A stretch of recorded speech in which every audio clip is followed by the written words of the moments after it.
Olá, queridos irmãos e amigos, sintonizados com a Casa Espírita Joana de Ângeles. Saudamos e damos boas-vindas a todos para este momento do encontro com o Evangelho. Ele é apresentado todas as segundas-feiras às 19 horas pelo Facebook e depois disponibilizado na página do YouTube da Casa. Esta instituição espírita, localizada no bairro Córrego Grande, em Florianópolis, enquanto se prepara para o retorno gradual das atividades presenciais, realiza 2 exposições ou palestras ao vivo pela internet, via Facebook. Uma na segunda, nesse horário, 19 horas, e outra na terça-feira, às 20 horas. Este encontro com o Evangelho é um momento para reflexões, onde recordamos os ensinos do Mestre Jesus, sempre buscando como suporte o entendimento da doutrina espírita, que nos amplia o aspecto consolador da mensagem evangélica e contribui para uma melhor compreensão do que Jesus falou e nos deixou pelo seu exemplo de vida. Para iniciar, vamos à nossa ambientação com a leitura de uma mensagem e fazemos em seguida a nossa prece de abertura. A mensagem é do livro Vinha de Luz, psicografia de Chico Xavier, ditada pelo Espírito Emmanuel. Traz como título Na Propaganda Eficaz. É necessário que ele cresça e que eu diminua, disse João Batista, e que está registrado no Evangelho de João, capítulo 3, versículo 30. O benfeitor Emmanuel desenvolve o seguinte raciocínio sobre esta passagem, nos esclarecendo o seguinte: há sempre um desejo forte de propaganda construtiva no coração dos crentes sinceros. Confortados pelo pão espiritual de Jesus, esforçam-se os discípulos novos por estendê-lo aos outros. Mas nem sempre acertam na tarefa. Muitas vezes, movidos de impulsos fortes, tornam-se exigentes ou precipitados, reclamando colheitas prematuras. O Evangelho, porém, está repleto de ensinamentos nesse sentido. A assertiva de João Batista, nesta passagem, é significativa. Traça um programa a todos os que pretendam funcionar em serviço de precursores do Mestre nos corações humanos. Não vale impor os princípios da fé. A exigência, ainda que indireta, apenas revela seus autores. As polêmicas destacam os polemistas. As discussões intempestivas acentuam a colaboração pessoal dos discutidores. Puras pregações de palavras fazem belos oradores, com fraseologia preciosa e deslumbrante ornatos de forma. Claro que a orientação, o esclarecimento e o ensino são tarefas indispensáveis na extensão do cristianismo. Entretanto, é de importância fundamental para os discípulos que o Espírito de Jesus cresça em suas vidas. Revelar o Senhor na própria experiência diária é a propaganda mais elevada e eficiente dos aprendizes fiéis.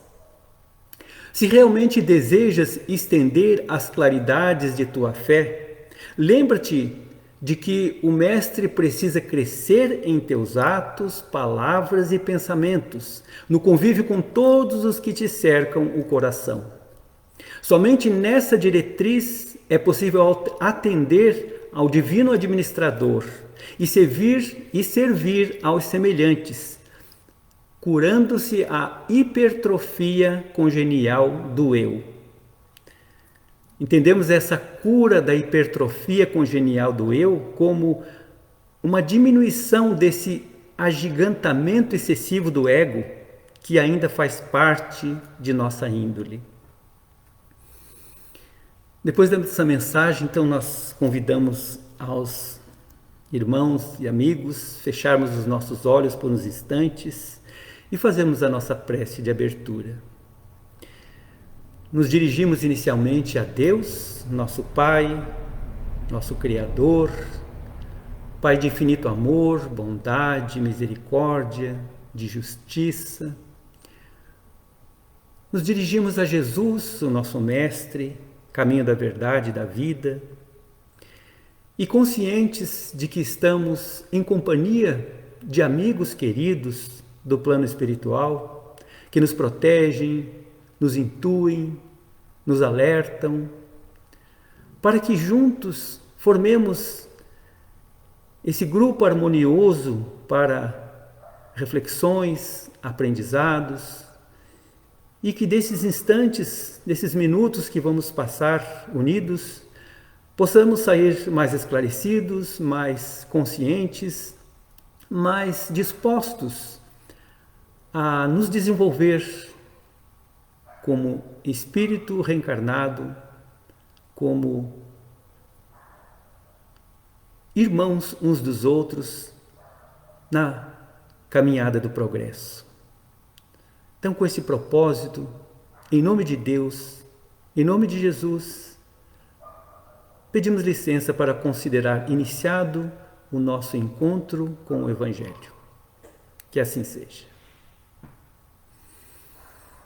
Então é com muita alegria no coração que estamos novamente reunidos para o nosso encontro com o Evangelho. Nessa oportunidade, vamos trazer reflexões sobre a parábola do semeador. Consideramos primeiramente importante saber corretamente o significado, o sentido das palavras, das expressões. O mesmo que já as conheçamos, vamos relembrar ou reforçar o seu entendimento. As parábolas são aquelas narrativas alegóricas que transmitem uma mensagem por meio de comparação ou analogia. O mestre nos transmitiu os princípios básicos da sua moral, utilizando bastante esta linguagem simbólica.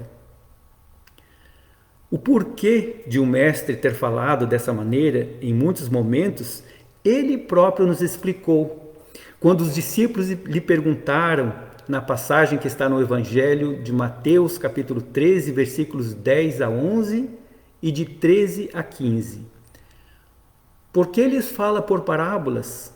E Jesus respondeu, falando então aos discípulos, porque a vós outros foi doado conhecer os mistérios dos céus, mas a eles isso não foi dado.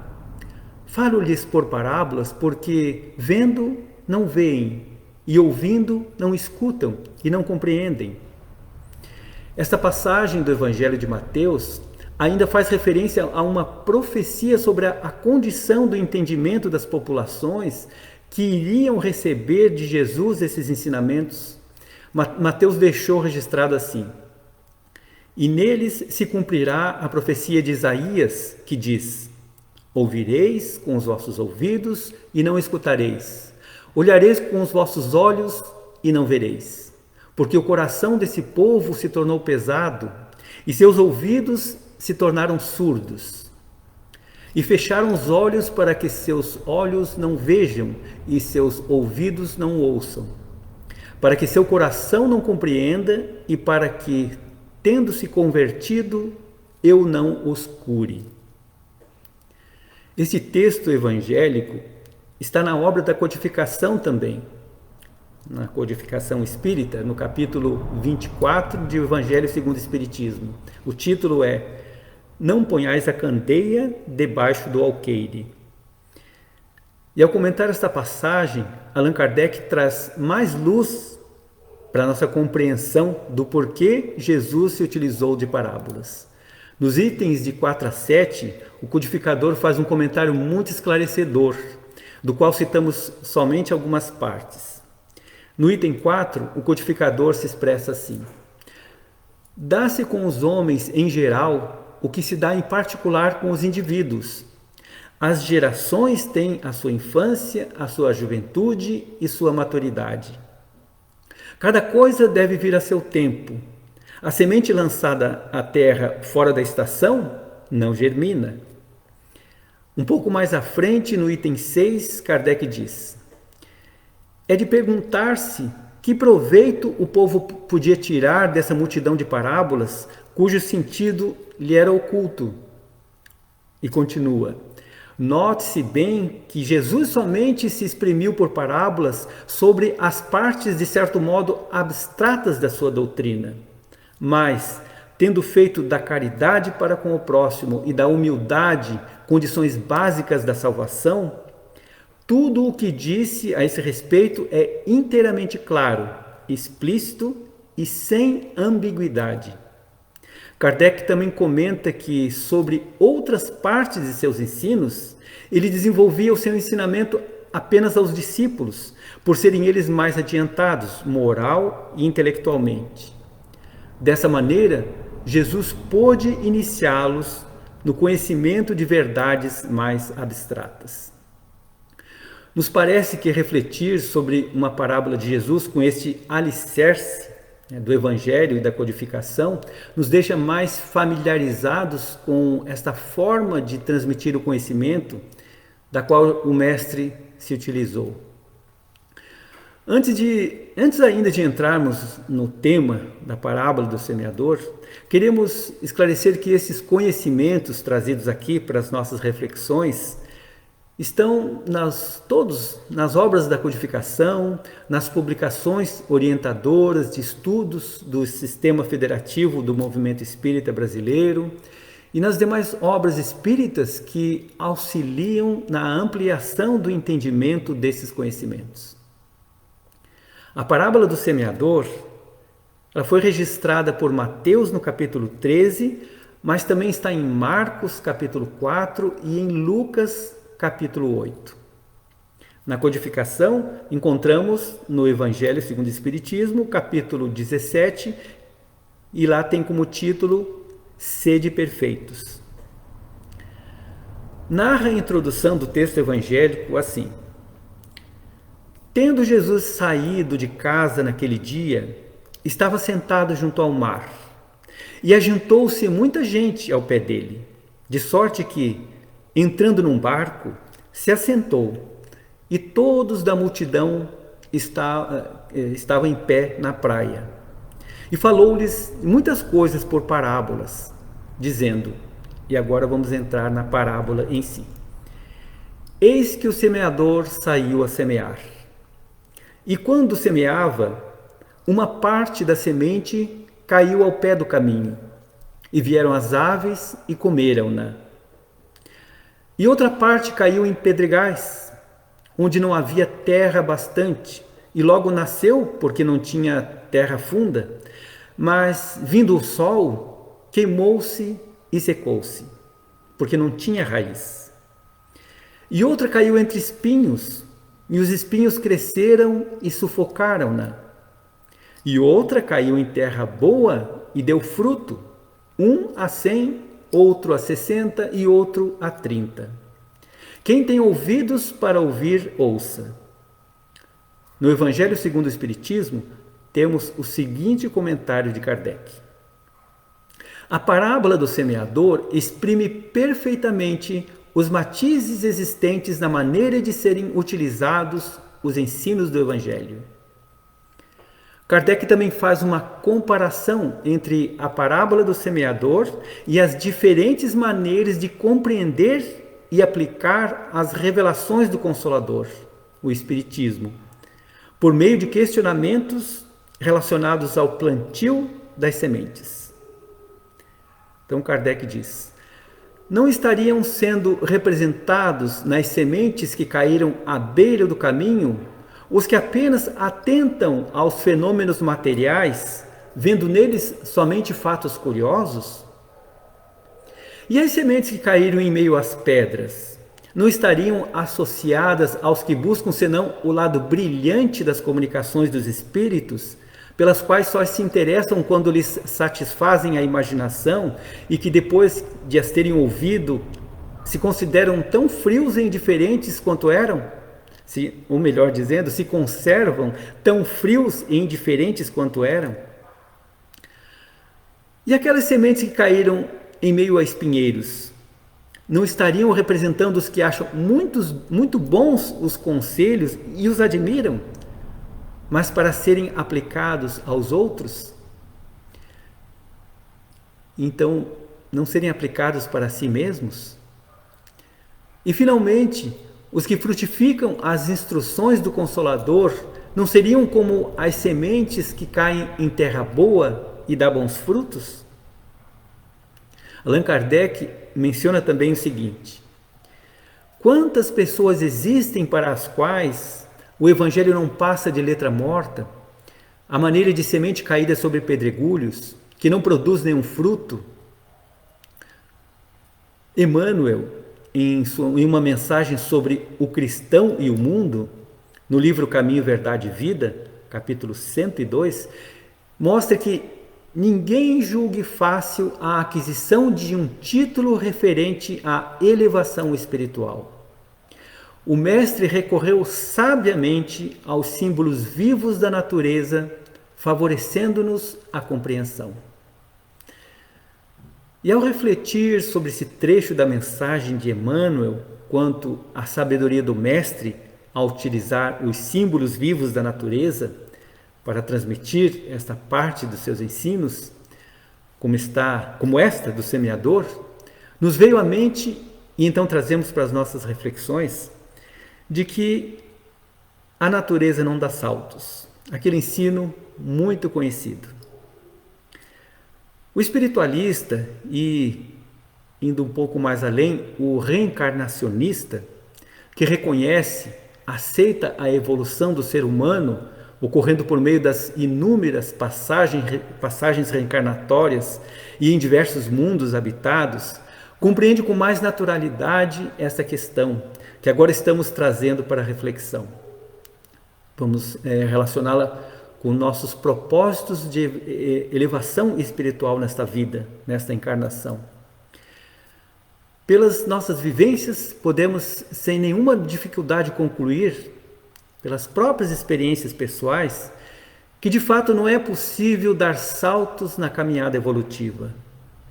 Da mesma forma, não é coerente queremos que o próximo, desde os de nossa casa até o irmão da jornada mais afastado, cobrar uma postura ou uma visão de mundo, uma visão da vida que esse alguém ainda não tenha alcançado. Mas vamos nos ater na nossa situação individual. Mesmo conscientes de que nossa evolução é lenta, não estaremos talvez nos demorando, prorrogando demais nossos projetos de avançar na caminhada para frente e para o alto, nos demorando para dar os passos na trilha, no caminho que já foi aberto pelo Mestre amado. E por ser, quem sabe, essa porta um caminho um tanto estreita, esperar de nós um esforço um pouco maior? Na maior parte das vezes, esquecemos que Jesus nos acompanha em cada passo dessa nova trilha, a da iluminação interior, que é um desafio constante, mas que está ao alcance de cada filho de Deus. Se já temos algumas sementes em nossos corações e em nossas mentes, conquistadas pelas diversas caminhadas das existências anteriores e a bênção da atual encarnação, por que será que nossos passos ainda são vacilantes? Se Jesus, com seus braços abertos e um sorriso luminoso, nos aguarda para uma jornada da qual nosso livre-arbítrio já está mais propenso a seguir, e esse caminho é o caminho do Mestre, o caminho da verdade e da vida. Realmente não podemos dar saltos. E, de fato, isso não estaria de acordo com as leis da natureza, a lei natural. Mas talvez já estejamos numa condição... talvez já não estejamos mais na condição de quem deixa sementes na beira do caminho, sendo indiferentes às lições do Evangelho, deixando para depois, quem sabe somente para quando tivermos adquirido um grande conhecimento, ou quando as dores grandes das provações nos terem alcançado a existência. De fato, o fruto não amadurece antes do tempo. Porém, se já estamos entusiasmados com essa boa nova, que é o Evangelho, não será tempo de retirar as pedras que ainda impedem que as sementes atinjam o solo mais fértil da nossa boa vontade, que este conhecimento germine em nossa mente, inspirando corações para vencer as provas do dia a dia, que muitas delas dependem apenas de não ficarmos parados na ociosidade, lembrarmos de orar e de seguir, confiantes nas nossas capacidades e na ajuda do alto. A humanidade caminha no rumo do mundo de regeneração, já está anunciado, desde a chegada do Consolador prometido pelo Cristo, do qual somos convictos em afirmar que é a doutrina dos Espíritos, com o devido e fraterno respeito às demais crenças, a quem pense de forma diferente da nossa. E essa transição planetária se acelera nesses tempos de provação em escala mundial e nas diversas coletividades. Mas a efetivação desse reino de paz, o reino de Deus anunciado, não estará dependendo da nossa contribuição, retirando os arbustos espinhosos que simbolizam as marcas das nossas más inclinações, que ainda nos mantém presos ao egoísmo, à intolerância, à maledicência, à vaidade, ao personalismo. Sim, queremos abandoná-los e conseguiremos essas más inclinações em nome do Mestre Jesus, pois essas tendências e hábitos nocivos nos dificultam a realização de projetos mais valorosos, das atividades nobres. A semeadura do Mestre prossegue e ainda continuarão existindo a terra seca, as pedras, os espinhos, na simbologia utilizada pelo Mestre. Mas, independente das escolhas que fizermos, dos caminhos que trilharmos, a marcha do progresso da humanidade prosseguirá. Embora os homens possam dificultá-la, como está na questão 781 do Livro dos Espíritos, onde tem a seguinte pergunta: tem o homem o poder de paralisar a marcha do progresso? E Kardec recebeu dos Espíritos a seguinte resposta: não, mas tem às vezes o de embaraçá-la. Recorremos novamente a Emmanuel, na psicografia de Chico Xavier, para trazer um pequeno trecho, a parte final de uma mensagem, nessa tarefa de proporcionar mais alguns momentos de reflexão do nosso encontro com o Evangelho. O pequeno trecho da mensagem de Emmanuel, a que nos referimos, recebeu o título de Nas Estradas e está no livro Pão Nosso. Diz assim: se o terreno do teu coração vive ocupado com ervas daninhas e se já recebeste o princípio celeste, cultiva-o com devotamento, abrigando-o nas leiras de tua alma. O verbo humano pode falhar, mas a palavra do Senhor é imperecível.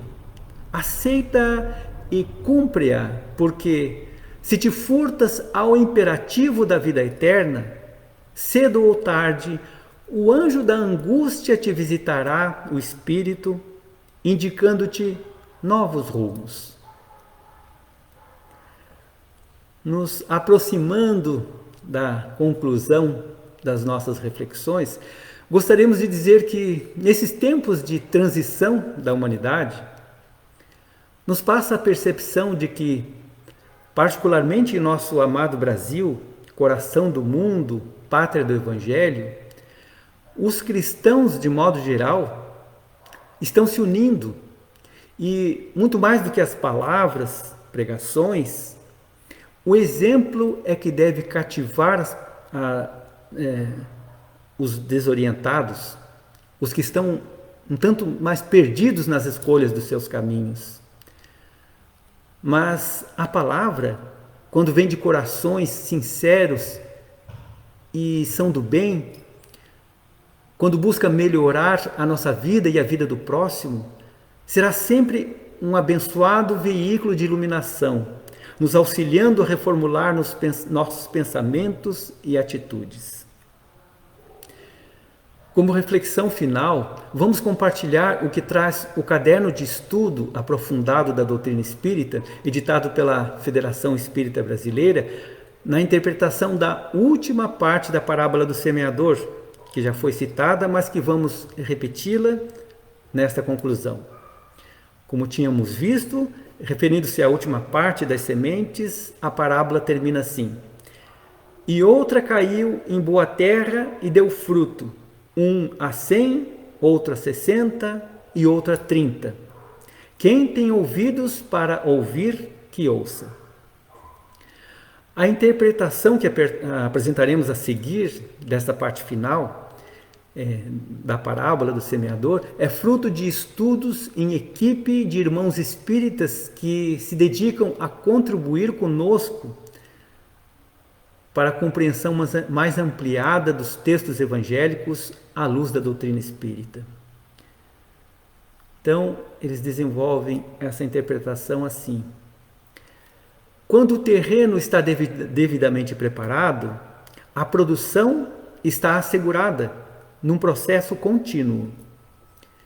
A boa terra representa a terra fértil, que possui condições propícias à germinação da semente, ao surgimento e amadurecimento da planta, assim como a produção do fruto.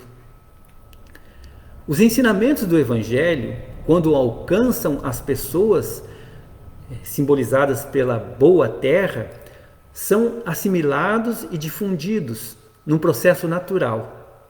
O terreno fértil produz uma lavoura de significativo valor, caracterizada por frutos suculentos e nutritivos. Entretanto, é importante considerar que nem todo terreno fértil produz igualmente. Quando diz, e outra caiu em boa terra e deu fruto, um a 100, outro a 60 e outro a 30. Esse trecho mostra que toda semente que encontra terreno qualificado pela bondade do Cristo, produz incessantemente, um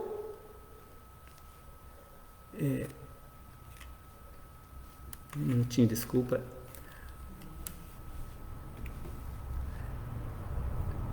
Seguindo mais adiante, quando outro a 60 e outro a 30, revela que o percentual de produção deve ser menor em uns, mas que não deixam de dar a sua resposta, sempre positiva. Outros a 30 nesta faixa se localizam aqueles que se posicionam no sublime momento do despertar para as realidades espirituais. Estão dispostos a oferecerem contribuições, mesmo que menores, no redirecionamento de sua existência, no plano das lutas evolutivas. Quem tem ouvidos para ouvir, ouça. É o alerta que nos informa ser preciso não apenas escutar orientações, mas aprender a identificar oportunidades de crescimento. Quem tem ouvidos para ouvir não perde tempo com lamentações, com gemidos ou clamores. Conhece as dificuldades que envolvem os que produzem bons frutos, mas não se detém. Trabalham incessantemente, guiando-se pelas elevadas intuições que eles inspiram os benfeitores espirituais. Sem medos, sem pressas ou retardamentos, palmilha o caminho da efetiva libertação, transformando-a em reservas de bom ânimo e encorajamento, em bálsamos que aliviam a dor do próximo. Queridos irmãos, queridos amigos, seriam essas as reflexões. Então chegamos ao final deste nosso encontro com o Evangelho desta noite e convidamos a todos para que novamente nos unamos em prece para o encerramento da nossa atividade. Então, buscando mais uma vez a sintonia mais próxima com os queridos amigos espirituais, com Jesus, nosso amado Mestre, e acima de tudo, com Deus, nosso Pai Celeste. Vamos agradecer por mais esses momentos que passamos reunidos em torno das reflexões sobre os ensinamentos do Mestre e os esclarecimentos que a doutrina dos Espíritos nos traz para clarear o nosso caminho, iluminar os nossos passos. Agradecemos porque já podemos compreender um pouquinho mais desses ensinamentos e que possamos ser dignos e desenvolvê-los pela prática do dia a dia, nos cuidando em vigilância, nos cuidando de todas as maneiras possíveis para não tropeçarmos, não cairmos em tantas situações que surgem neste mundo ainda de provas e expiações. Agradecemos da mesma maneira por nossa família, por nosso lar. Agradecemos pelo trabalho, pela saúde física, pela saúde do espírito. Mas queremos, Senhor, aproveitar esses momentos para pedir, não propriamente por nós, mas por aqueles que ainda não alcançaram esses ensinamentos, que ainda estão distantes, perdidos em vícios, em caminhos tortuosos, que possam, Senhor, despertar para o Teu Evangelho, que é transmitido por várias maneiras, em diversos pontos desse nosso globo abençoado. Que possam os irmãos receber a nossa prece, a nossa rogativa de que estejam melhor neste momento. Agradecemos, Senhor, assim, pela companhia dos amigos espirituais e que possamos ter uma abençoada semana de trabalho, de ânimo, de alegria. E em Teu nome, Pai Celeste, em nome de Jesus, Mestre querido, consideramos encerrado mais um Evangelho no Lar, um encontro com o Evangelho da Casa Espírita Joana de Ângeles. Que assim seja. Muito obrigado a todos pela companhia, por prestigiar a nossa atividade e que Jesus permaneça em nossa mente e em nosso coração. Até uma outra oportunidade.